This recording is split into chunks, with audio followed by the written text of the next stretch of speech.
We all remember our first day of jiu-jitsu. When we're that trial guy that's doing our first day of practice, we have no idea what to expect, but we're excited to be there. Our biggest hope is that we get welcomed onto the mat, someone helps us learn how to tie our belt, and maybe gives us a couple tips when it comes to some of the first techniques that we're going through. But then sometimes we actually get there on our first day and we become a target of this weird blue belt.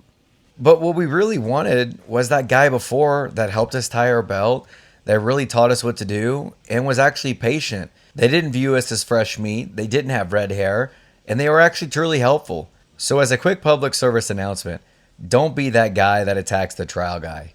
Be that guy that protects the trial guy. So in this video, guys, you're gonna understand how to do the mounted triangle and how to do it in a way that you're not gonna be torturing the trial guy. Guys, all jokes aside, we don't want to be trying some of our new submissions and everything else like that on the trial guy. What we want to do is we want to do it to somebody with a little bit more experience, that's a little tougher, that's been through a little bit of jiu-jitsu before. So what we're going to do, guys, we're actually going to be doing the mounted triangle to doi. So guys, when it comes to the mounted position, when I'm on top, the biggest thing I want to pay attention to, especially if I'm looking to build up to the triangle, is that I have to understand I can only go for submissions that my partner's going to be giving me. Now, if you've got a little bit more experience than your partner and they're obviously not the trial guy, you can actually kind of guide your partner to give you the specific reaction. So the thing that I'm going to be looking for here is that he's going to be framing at my hip with his top arm, but I have one arm trapped. Now, my goal when I am going, when I'm attacking for mount, is that I want both of his arms trapped above his head and I'm attacking the arm bar. But in the scenario that I can't get this arm, but I only have one arm trapped, so I'm like right here, then this is when we're gonna start looking for the actual triangle. So to kind of fast forward to where we get to the triangle, I'm looking to have my left arm around my partner's neck. My left hand is gonna be false gripping his armpit here. My other arm is gonna go under his tricep, and I like to try to have his shoulder right in front of mine here. This is gonna make it to where he's not gonna be able to pull his arm down and escape, and hopefully be able to get starting to escape the mount position. But when my shoulder is at his elbow, my right hand is gonna false grip my actual tricep here. Now, when I'm here like this, what I'm looking to do is I need to find a way to get over this elbow here, because this elbow is gonna be framing at my hip. So to show you guys this before I go back down to show you, I'm gonna be like stepping up a little bit and going like over his elbow, to where his elbow is basically gonna be under my groin here. This is the idea of what I'm trying to do. So when I do this and I have his head collected, I have his arm above his head here, and I'm ready to start going for the actual triangle, I'm gonna take my left knee of the arm I do not have trapped, and I'm gonna step over his elbow. Now, when I step over the elbow here, look how my knee goes up by my elbow. When I do this, I am going to immediately lift doi up. But the one part that I see a lot of people mess up on is that when they take their left foot, they don't take it perpendicular from their partner enough. Because what I want is I want it to be almost 90 degrees from doi. I don't want it 45 degrees. So what will happen here is I see a lot of people do it like this. They get to this angle, they throw in like the modified S mount that's here, and what happens is they have kind of a chance to start escaping their head all the way to the mat here. So what I want to make sure is that when my knee goes up high here, that as I turn, I lift, and look how my foot, my leg is 90 degrees from doi. So then I'm lifting his head up. I'm trying to rest his head almost on my thigh. And then what happens is my right leg is going to straighten. I'm going to make a half circle, and look how I chop it towards my knee. And then I'm leaning towards my partner's far leg here. So what this looks like all together is that I have my partner here, I step over the elbow, I lift, turn my foot perpendicular from my partner's body, and I chop. When I do this, I'm leaning on my partner here.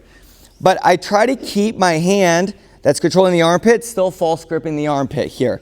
When I'm like this, my forearm is gonna be slightly creating tension behind my partner's head. Now, once I get here, you'll notice you can kind of control and sit in this position for a little bit. So, especially for doing this with a trial guy, this is when you want to like be smart with your weight. But if you don't have the trial guy, this is when you want to do this like you would do it, obviously at a tournament. So when I have him in this S-mount position, I'm going to take my hand that's closest to my partner's legs, and we're just going to post it on the mat. Now, if you notice here, my butt's kind of perpendicular from Doi. So because I want to go for the triangle here, I now leave my feet where they are, and I'm going to move my butt on top of his actual chest here. Now, if you notice, he can't bring his head down to the mat because my forearm is blocking. So what I do now is I take my left foot and I'm going to chop it behind his neck. When I do this though, I'm trying to feel the back of my knee on his neck.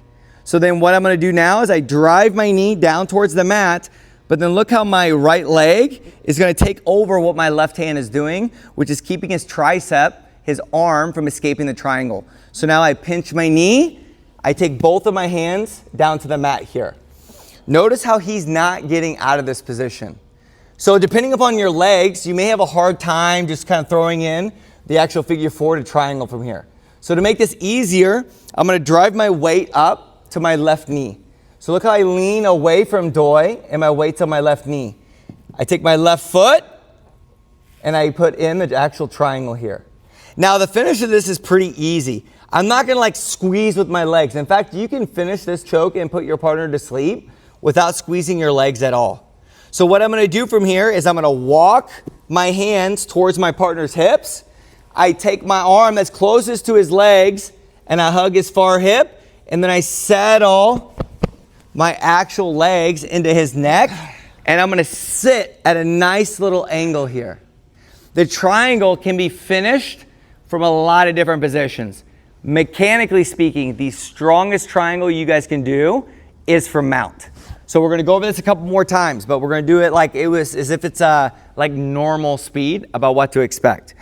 So as a little bonus tip though, if my partner gets both hands to my hip, I need to have like all the red flags going off onto my head, because if he understands how to elbow escape and kip, he will get out. Because the only thing he needs to do now is work this elbow to the inside, get off to his side, and he's going to get a good opportunity to start escaping. Once we get this arm trapped above the head and my partner's framing at my hip here, remember my arm is going to be grabbing his armpit. I want his elbow above my shoulder. My right hand grabs my tricep here. I now take my left knee, I step over his elbow, and look how my knee goes up by my actual elbow. I lift Doi up. As I lift him up, my foot goes perpendicular.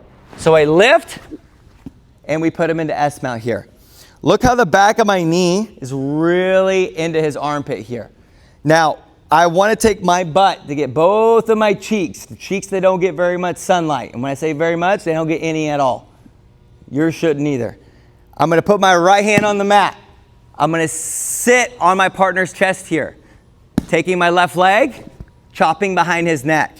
My right knee is going to pinch in here.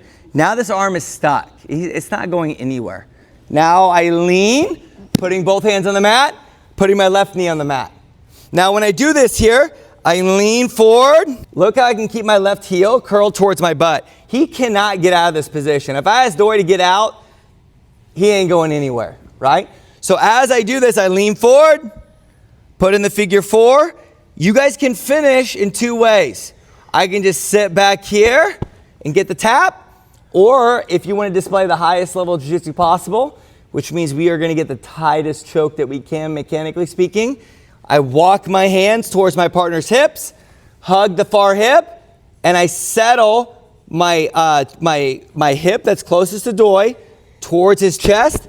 And then when you want to add more pressure, I'm just going to sit basically on my partner's neck, and my weight, basically with gravity, is going to make this choke extremely strong.